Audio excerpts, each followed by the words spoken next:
Historic talks are being held at the White House today and tomorrow. World leaders will be discussing the covenant God made with Abraham 4,000 years ago and how to apply that covenant in this 21st century world. Peace is coming. Will it be now or later? We'll discuss it today on Politics and Religion. Look, there are two things I don't discuss: politics and religion. In my house, we don't talk about politics and we don't talk about religion. I'll talk to you about anything except politics and religion. I never talk about politics and religion. Politics determines how we'll live here on earth. Religion determines how we'll live forever. I'm Irvin Baxter. I think it's time we talk about it.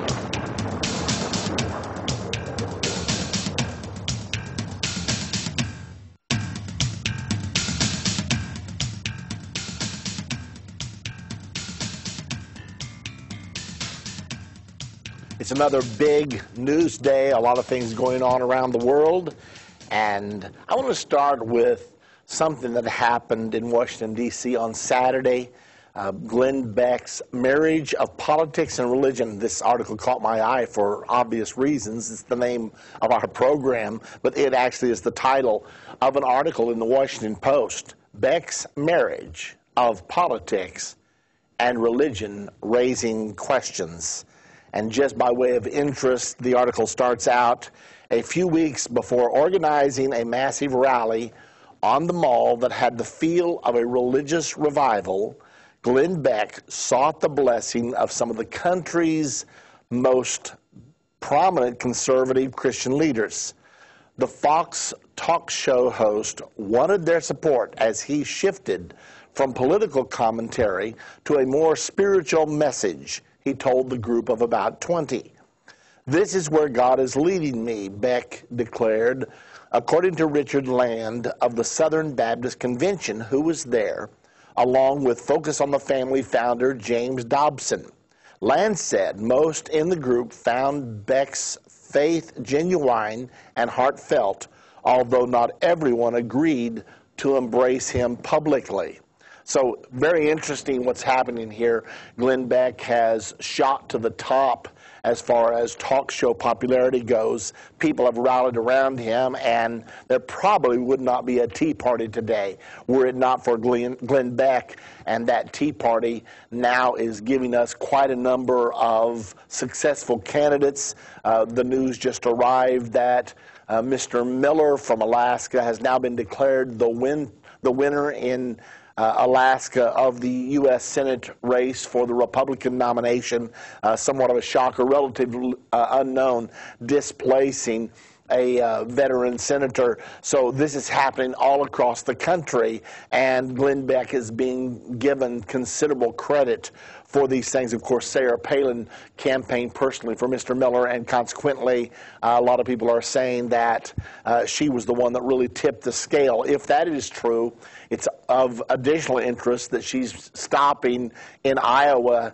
I think that's happening today. She's stopping in Iowa to make some speeches there, and of course, that's where presidential campaigns are normally kicked off, and it normally is happening these times around 2 years before the presidential election actually happens. So right on schedule, it looks like a lot of people are starting to think that Sarah Palin is going to be a serious candidate for presidency of the United States of America. A lot of people say she doesn't have a chance, but they sure spend a lot of time tearing her down. It seems to indicate they're somewhat afraid of her. So very interesting what's going on here. You know, a lot of people say that I'm not campaigning at all for Sarah Palin, but a lot of people say that she's not qualified to be president, but she presided over the state of Alaska as governor, and that's considerably more qualified than others have been when they have become president of the United States, especially since there were some very strong successes during that particular time. Anyway, it's interesting what's going on in our country and in our world right now, but I thought we would start off just by making a note that Glenn Beck is saying there's got to be more to this than politics. If we don't get back to God, we will fail. Now, I don't agree with all of Glenn Beck's theological positions, obviously. He is a Mormon. I do not believe in the Mormon faith. Nevertheless, his acknowledgement that we do have to get back to God, I do appreciate, because it is the truth. You know, a lot of times we're prone to have a knee-jerk reaction. If we don't agree with one part of a person's statements, we reject the whole package. Well, that's not always the wisest thing for us to do. We have to get back to the basis of the teachings of the Bible for our nation, or we're going to be gone as a people. So I certainly would support the message that was sent in Washington, D.C. on Saturday, that we must get back to God now, and I think most of you out there would agree with that. Now, in addition to what happened with the rally in Washington, D.C., by the way, there's arguments over the number of attendees, all the way from 87,000 to 500,000 or 600,000. I don't guess anyone really knows exactly how many were there, but a large crowd, I promise you, and nobody reported on how many attended Mr. Sharpton's meeting either. That was sort of a counter demonstration to the Glenn Beck, but they took great pains not to tell how many were there. So don't have any idea concerning either one. I know that the Sharpton meeting was much smaller in attendance than the Glenn Beck meeting was, but that's neither here nor there. That's not really what we're talking about today. We want to talk now, and it is very important. I want to get lined out here because I want everyone to really realize what's going on today, and that is historic talks are happening in Washington, D.C. today. I want to start out with an interesting article I came across, and that is that Ehud Barak, former Prime Minister of Israel and also the present Defense Minister of Israel, met yesterday secretly with Mahmoud Abbas in Jordan. Okay, now get this.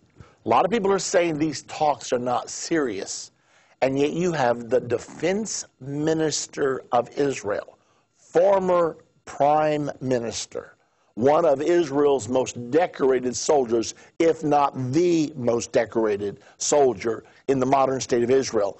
You have him slipping away secretly to meet with the head of the Palestinian Authority, with President Mahmoud Abbas. They met in Jordan, and King Abdullah of Jordan is seen as possibly the key mediator. He's the one that can speak for both sides, probably more effective than anyone else can. So all these things are very interesting. Let me give you a couple of excerpts from that particular article. On the eve of Prime Minister Benjamin Netanyahu's departure for Washington, so this actually would have happened on Monday, to relaunch peace negotiations with the Palestinians, Defense Minister Ehud Barak secretly met with Palestinian Authority President Mahmoud Abbas in Amman on Monday night after having met Jordanian King Abdullah at his palace on Sunday. Now, get this picture. Mr. Barak goes to Jordan. He goes to the palace of King Abdullah outside of Amman, Jordan. He then returns to Israel. Then he shows up again in Jordan on Monday. Now, that's not real hard to do because it's about 40 or 50 miles from Jerusalem to Amman, Jordan. So it's not a big drive. You can go there as easy as many of us can go to work almost every day. But anyway, it's very interesting that he went to the trouble to actually give the pretense of leaving Jordan, and he did leave. Then he's back in Jordan the very next day to secretly meet with Mahmoud Abbas. Now, that was on Monday. Abbas flew out for Washington, D.C. on Tuesday, as did Ehud Barak. And then today, President Obama has already met with Benjamin Netanyahu.